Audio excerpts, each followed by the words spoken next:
Saya Cindy Tania masih menemani Anda di Kompas Lampung, Saudara. Berikut kami bercerita soal keberadaan Wihara Tai Hin Bio yang menjadi pusat peribadatan bagi warga Tionghoa, terutama saat hari besar keagamaan. Wihara berusia ratusan tahun ini juga menjadi saksi sejarah terbentuknya Provinsi Lampung.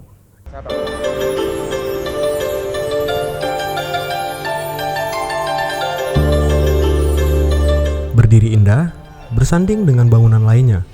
Namun, bentuknya yang khas pada bagian atap dan dinding, serta dominasi warna merah dan kuning keemasan, mempertegas keberadaan sebuah bangunan yang tidak hanya menjadi tempat ibadah, namun juga kaya akan nilai sejarah. Ya, Wihara Tai Hin Bio.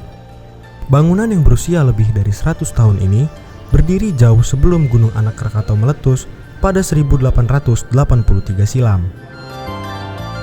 Lokasinya berada di pusat pertokoan, pesawahan, Teluk Betung Selatan, Kota Bandar Lampung. Tak jarang, wisatawan mengunjungi wihara untuk berwisata sejarah tentang perkembangan etnis Tionghoa dari masa ke masa di Provinsi Lampung.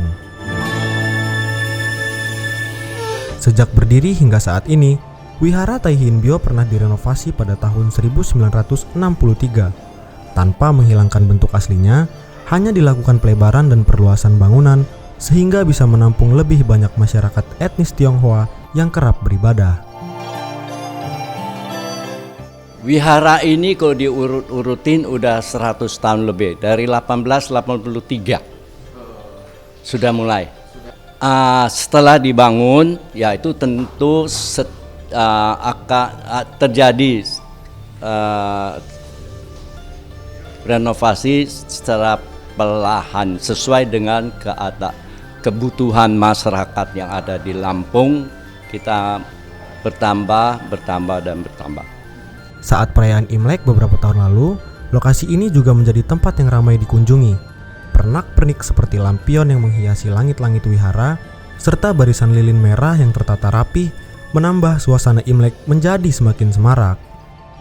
Keberadaan bangunan wihara yang kokoh di tengah bangunan lainnya, serta keleluasaan masyarakat Tionghoa dalam beribadah, mencerminkan bahwa toleransi masih sangat terawat di tengah masyarakat Lampung yang memiliki beragam suku, agama, dan budaya.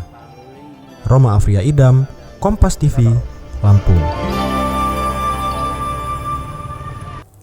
Kita beralih ke informasi akhir, Saudara. Masyarakat Indonesia sejak dahulu masih lekat dengan hal-hal mistis yang tumbuh dalam ingatan peradabannya. Seperti salah satunya yang terjadi di Kota Bandar Lampung, masih banyak tempat yang konon ada hantu atau angker di rumah dan juga sekitar lingkungannya. Bahkan zaman sekarang, kesereman rumah dan lingkungan tersebut menjadi konten di media sosial. Lalu sebenarnya apa dampak dari hal ini? Kami mengulasnya dalam liputan berikut ini.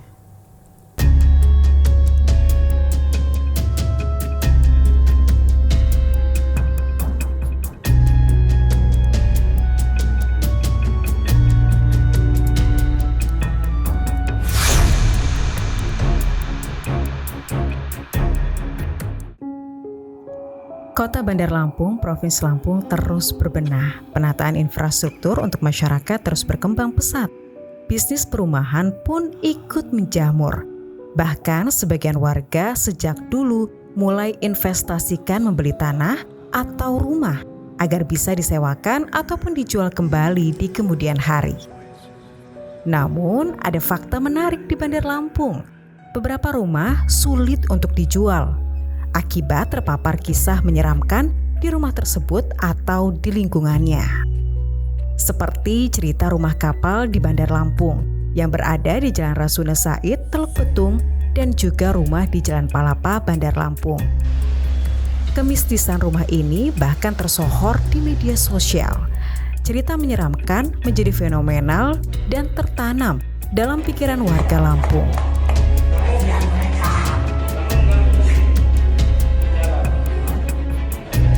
Dampaknya, perumahan di sekitar rumah kapal dan rumah di Palapa tersebut berliku-liku mencari pembeli karena khawatir ketidaknyamanan jika membeli rumah tersebut.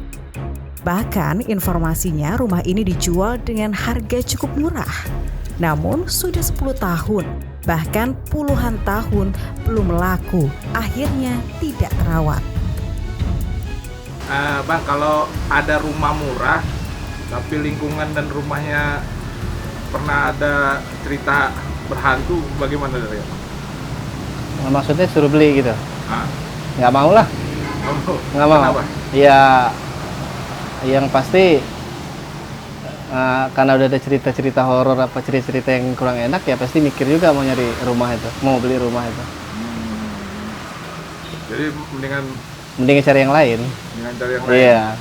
Tapi kalau ada nggak temen yang berani atau ini? Ada, cuman kan istilahnya tergantung orangnya juga. Istilahnya kalau yang modelnya cuek, apa nggak peduli apa ada cerita apa itu ya ada juga. Cuman kalau saya pribadi sih nggak mau. Walaupun murah. Walaupun murah, saya nggak mau. Bisa dikisain nggak itu rumah yang jual nggak laku-laku katanya rumah hantu? Apa Nggak ada benar? yang beli, nggak lakunya Bapak. Nggak ada. Nggak ada yang beli. Kalau Nggak ada. berhantu dengan cerita-cerita itu? Nggak ada cerita hantu. Itu manusia biasa. Ya gitu. Yang namanya hantu-hantu itu Pak, nggak ada. Sebelum kita juga kan mungkin udah dulu dia mah gitu. Ada. Tapi kan sekarang ini kita ini yang penting keyakinan masing-masing, pribadi masing-masing.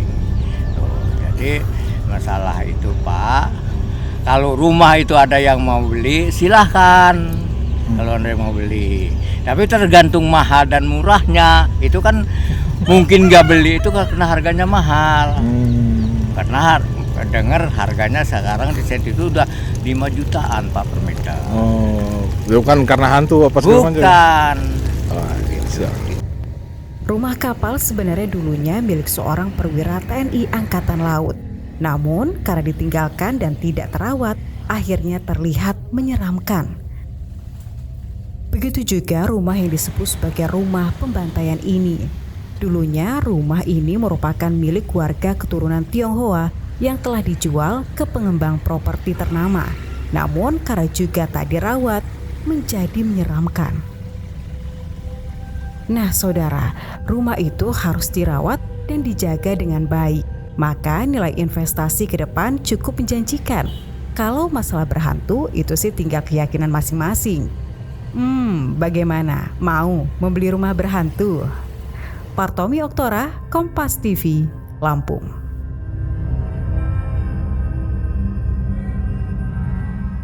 Saudara, sebelum menutup rangkaian berita hari ini, kami memiliki informasi seputar jadwal sholat edisi Februari 2020 untuk wilayah Bandar Lampung dan sekitarnya.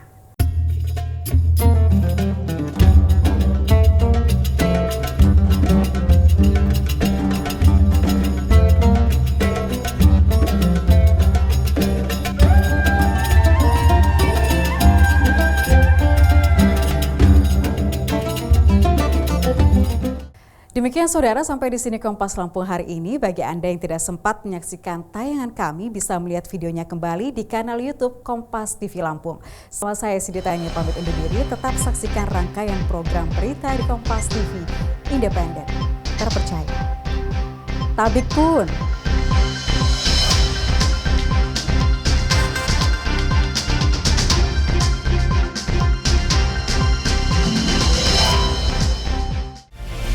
Kompas TV, independen, terpercaya.